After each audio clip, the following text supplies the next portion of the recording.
Wayne, thank you very much for joining me for this conversation. I appreciate you being here. Most welcome.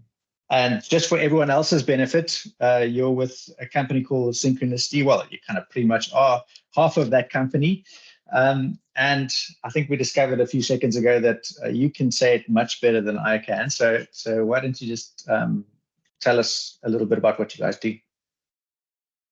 Sure, we'll do. Try to keep it short and sharp. I think our primary work over the years has been, the last 30 years, has been to help leaders and their teams function as healthily as they can in a corporate environment. A corporate environment isn't always the most conducive to healthy demeanor, behaviors, ways of working, and we do what we can to try and make it as healthy as we can. Culture is one way we do it, but the real work, the means to the end is culture. The end is a healthy environment for teams and leaders to work in. Okay, and I mean, what is a healthy work environment today? Because the context has changed, hasn't it? I mean, it's not necessarily the same as what it would have been 15 or 20 years ago, even 5 maybe. Yeah. I think that's the kernel of the issue is the culture relevant to the business needs of today, both in terms of meeting client expectations, but internal staff expectations. And it is a way faster, way more always on kind of world. And it's just incredibly easy to get burnt out, exhausted, misused, unappreciated, resentful, checked out. These are just things that are just too easy to happen unless we're kind of mindful of how we conduct ourselves in business. And if we are mindful, then healthy looks like, one, it's sustainable. I can see it continuing from year to year. It doesn't have a limited lifespan to it. It serves the critical stakeholders. Of course, shareholders are there, but so are staff, so are customers. Hell, so are even our suppliers, critical to our success. We are absolutely congruent with life. And so whatever business we're in, whatever we dispose of, we're doing so in an ecological way. We are mindful of the impact we're having on the planet. So I think health is a distinct piece of that. We're mindful of the fact that a whole person shows up to work, not somebody who checks their emotions at the door and functions kind of robotic-like during the day. So we kind of take care of the person holistically. We're mindful of the other parts of who they are. And I'd venture to suggest that one of the most critical elements of a healthy team is a place where I want to come to work. I want to get up in the morning. I'm doing work that means something to me. It almost has a life beyond the month-end accumulation of a salaried check. I'm doing something I believe in. I'm doing something I'm happy to throw my weight behind. I think these are all elements of what makes for a healthy culture, a healthy organization. And I'm working for somebody I really respect and admire. I may not like them. They may be so different from what I am, but I respect that what they're doing is exactly what we need at this time in our commercial life cycle.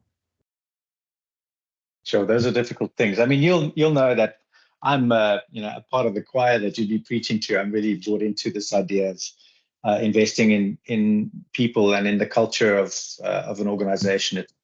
It's something that I sort of bleat on about endlessly, and I'm pretty sure there are people in our business who roll their eyes every time I say that. But I mean, does it really matter? Does it really make a difference? Does what really make a difference? Well, investing from a leadership point of view in culture, does it have a real impact on an organization? The reason I ask this question is from a leadership point of view. Obviously, when times are tough or when there's pressure, very difficult to motivate spending money on this kind of initiative that we're talking about, or the kind of work that you guys do, which I think is very important and absolutely worth spending money on. But it is a difficult budget conversation.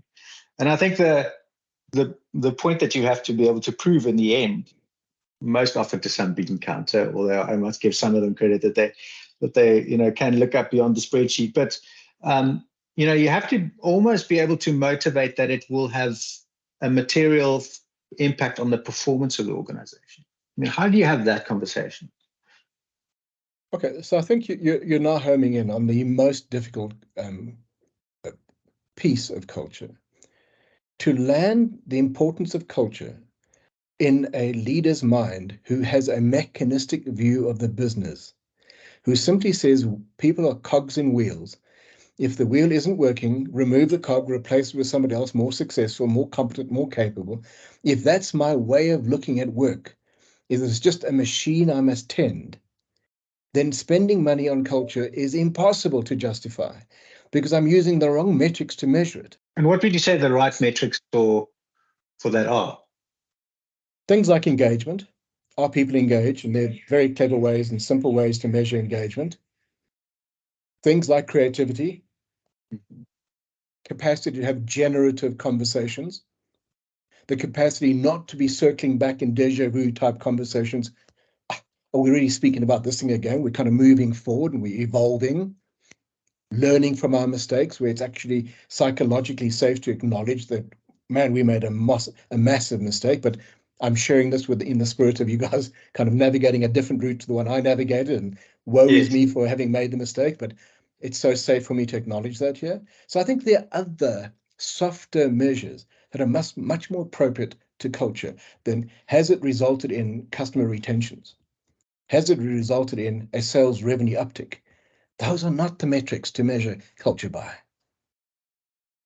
It's interesting that you say that. I mean, my HR executive, whom we call the culture queen in our Kenyan business, bless her, the poor woman has probably pulls her hair out with me all the time because, as much as these things are important for me, from an investment of not only money but time and effort and focus and being deliberate about their outcomes. Those things are very important to me, but I always try and make the point to her that it's not this altruistic, touchy-feely, woo-woo kind of thing. We want to walk around and pat people on the back. I have a very strong belief that the correlation between the performance of our business and the quality of the people and the strength of our culture is very much linear. And she's always asking me for metrics, how do I measure what that is, which is why I asked that question. And I'm very curious, what metrics do you use? Well, my metric for her is very simple. I say our ambition, one of our core ambitions is that we want to be the place where great people want to work. And obviously she then says, well, how do I measure that?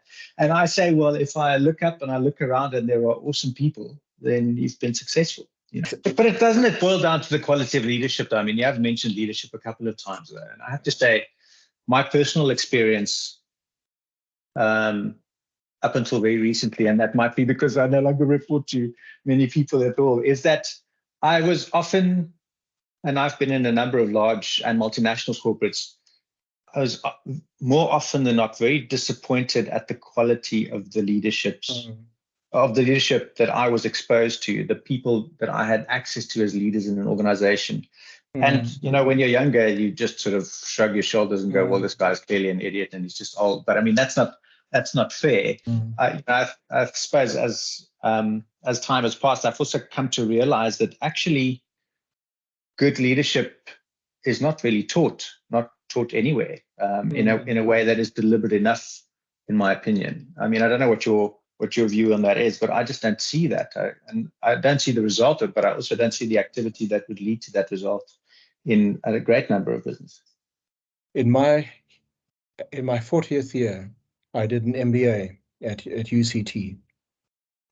And I, in retrospect, was shocked at how numerate it was, how scientifically correct it was, but for one in about 12 subjects, paid no attention to the people dynamics. 1 in 12 subjects had anything to do with people dynamics. And that was, for me, such a misrepresentation. And in that day, so that's only 20 years back, shareholder value was the prime reason for the business. Shareholder value, not stakeholder value. And so we have come from a horrible history where leaders have been taught, in my opinion, all the wrong things, all anti-culture. Yes. And so we've got a lot of work to catch up in the business schools. They've got to rethink their contributions they're making. And I think Harvard Business Review, for example, speaks very adequately to the fact that business schools are going to reevaluate the contribution they're making because business is going to make a much healthier contribution to society. It's not society's parental, it's not the parent figure, but it is somebody who's playing a role in making sure society is as healthy as it possibly can. So come back to your comment about leaders. How we have good leaders emerge is almost beyond me, because they're not schooled to do this. It must be an instinct that some are applying. Just the instinct to what would I like done to me? What would I have loved in the past for this to, how would I like this to have happened? What could I do different? It's that kind of introspective state that I think drives a good leader, not the business schools, not the models that they're watching around them, that's for sure. You asked a question a little while back, does it matter? And my immediate comment was, Glenn, of course it matters. And then you clarified that by saying, does it matter to the shareholder who's funding this thing, particularly in downturn times? And that brings that with your conversation now about leaders, I think it comes full circle. The leaders who make a difference, who really make a difference, make it matter. To them, it matters hugely what the culture of the business is, despite the downturn or the upturn, because the root of any growth is an arrest in its people, not its products. So if you stop investing in the people, you'll stop investing in the seeds that germinate in the kind of fruits that we want to see, to mix metaphors. So I think, but is that the norm? We work at any one point in time, we work with maybe 10 or 12 clients at any point. Probably 2 in those 10 truly get the point that we need to invest in the people regardless of the downturns. The rest is we invest when we can afford to. That's a tough sell. And as you said, when tough times come knocking, culture gets cut too quick. Yeah, and ironically, it's the strength of your culture, I think, that pulled you through the tough times.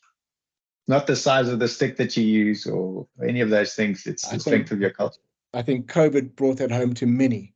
How many companies went into COVID, came through it sailing because the adaptation, the culture adapted to the new environment, compared to companies who could not regenerate, could not cope with the change, were stuck in their old ways of working, didn't survive, lost forever.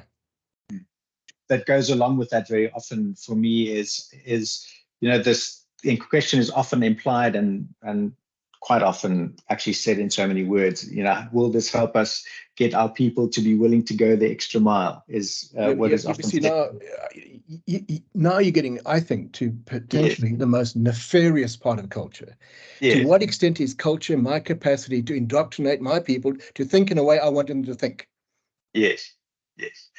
Well, beyond that, also, how can I suppose the question that I really hear in my mind when people are having that conversation, especially that how do I get people to go the extra mile conversation, is almost a financial calculation that says, well, if I spend this money on this trading thing, then people are going to be willing to work 2 hours extra or whatever if the workload is higher or whatever. And for me, that shouldn't really be the objective. There are other responsibilities on you as a leader, I believe, in an organization, to make sure that the structure is right and that the workload is appropriately spread, and that that you've created the team structures and the workflows and the processes and put the tools in place so that people don't have to regularly work 2 hours extra to get through the work that they need to do. That's a different responsibility, in my opinion. And that question about getting people to go the extra mile, this sounds and often feels to me like, how do I spend the same money and get people to do more so that I don't have to bring more people in, which really isn't the point, is it? No. And that's what I refer to as the more nefarious manipulation of culture to achieve the ends that are not healthy. They actually just serve a very small group of stakeholders, usually, namely the shareholders. Because it's very seldom that other stakeholders would ask of that. No, I think why culture's got an extremely bad rap. When it has a bad rap, it's because it's been used in the past as a tool to manipulate thought, manipulate behavior for the ends of the shareholder, as opposed to healthy, balanced, sustainable. If Yeah. I can do the extra hours sustainably, it's potentially because I've got 2 hours of time given to me in times where I need it. I can take my kids to the doctor and nobody's challenging my off time because I've earned the right to do that. So if there isn't a reciprocation, if there isn't something that allows a give to offset a take, it's not sustainable.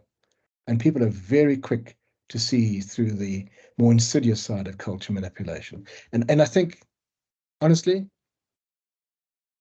the word healthy didn't come to us that easily. It came over many years. To consider whether something is healthy is to ask if this is this sustainable. Could I continue doing this and still expect a great outcome from it? Or is this burning candles at both ends? Is there Yeah. time limit to how long I can get away with doing this? Yeah. So, I mean, one of the things you and I have spoken about in the in previous conversations is obviously the rules of engagement have changed quite a lot, haven't Yes.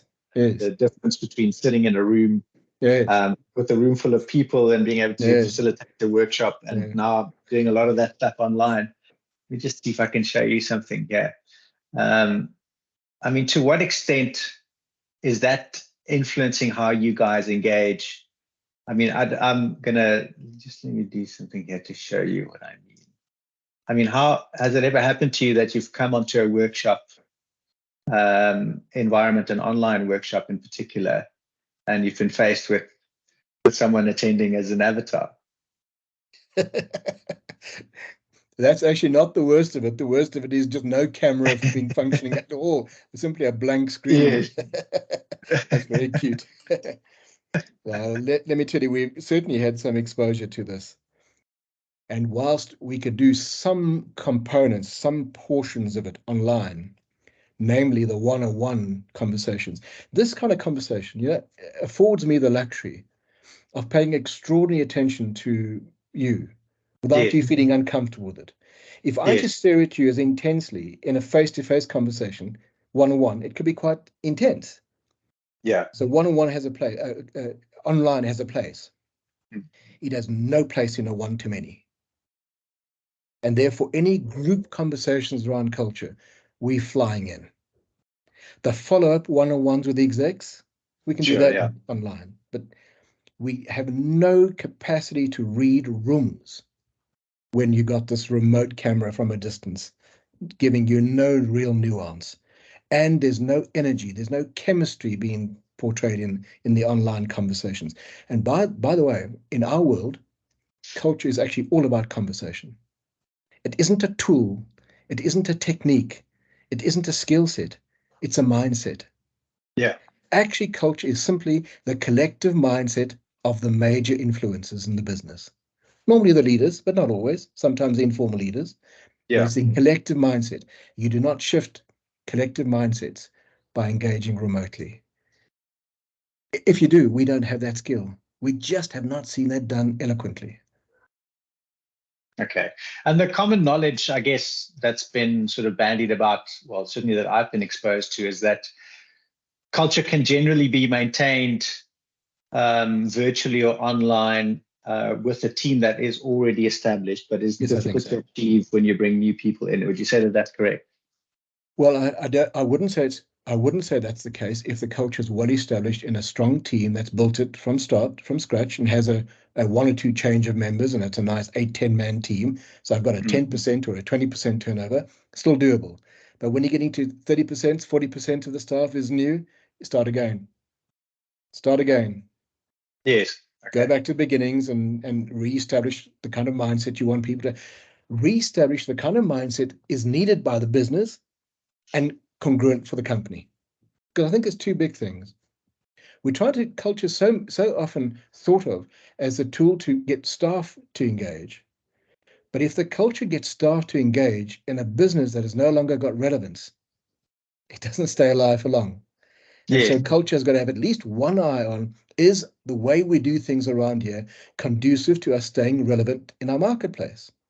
And 2, is it also relevant to keeping staff on board? I don't know what your experience is, but I guess I'm often sort of left a little disappointed when you think about online content that is available around culture, around the quality of leadership, around many of those things that is often produced in faraway places, in Europe or in the States.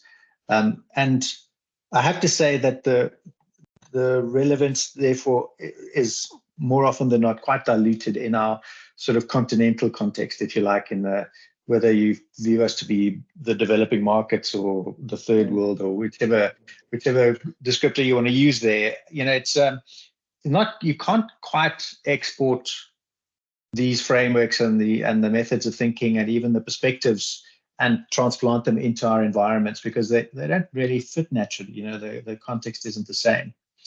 I mean, how do you solve that problem? Oh, that's a beast of a question, because you used the example of perhaps a Western and continental divide. What about a Western and African divide?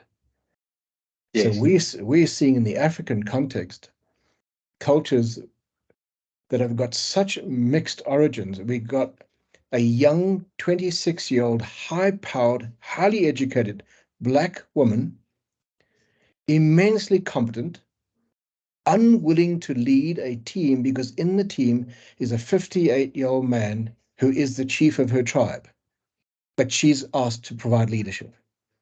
In her real world, she is to be somewhat more, at least diplomatic about it, but somewhat more supplicant, somewhat more subservient to the older man.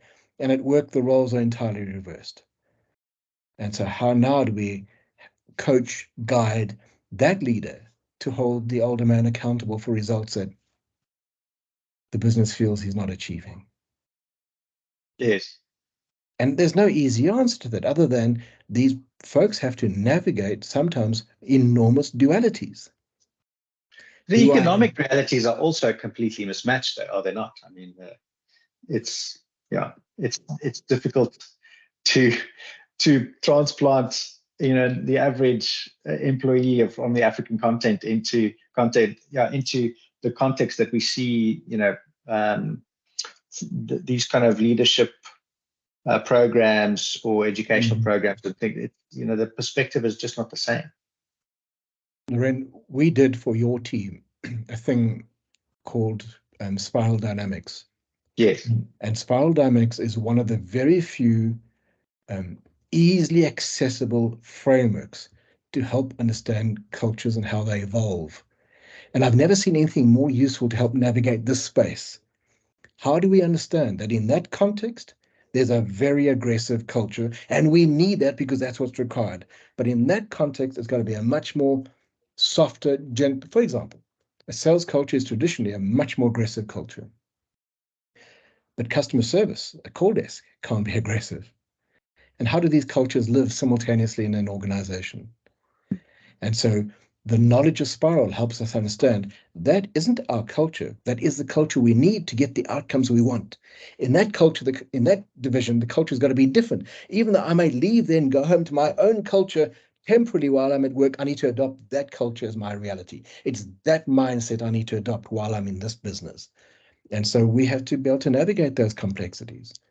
And I think when we talk about the world becoming more of a VUCA place, the volatile, uncertain, complex and ambiguous, I think this is part of what we mean by that complexity. Yes. How do we? I have to say, I'm a big fan of the Spiral Dynamics framework.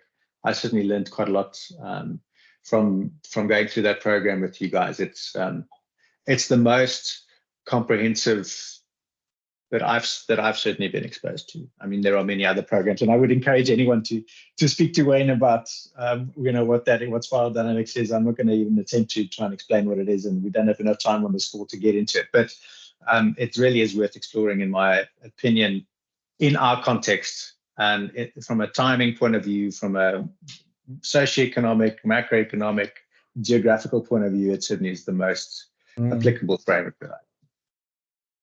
I do think so, and I do think even though that the framework certainly makes it understandable and easy to at least cognitively understand the shifts required, making the shifts is hard work.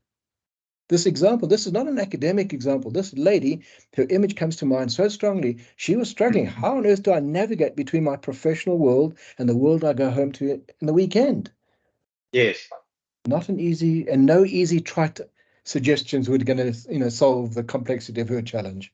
She's got to Yes. live with the ambiguity and live with the polarities of two very different worlds. She's got to kind of find balance in. Yes. Well, Wayne, we've actually run out of over time quite a bit, and that's Such a nice conversation. Thank you for it. Thanks for making the time. I wish we had time to explore more of it. And I wish more people would ask the kinds of questions you're asking. They're awesome. Well, it's been a great conversation, and we'll definitely create opportunities to do it again.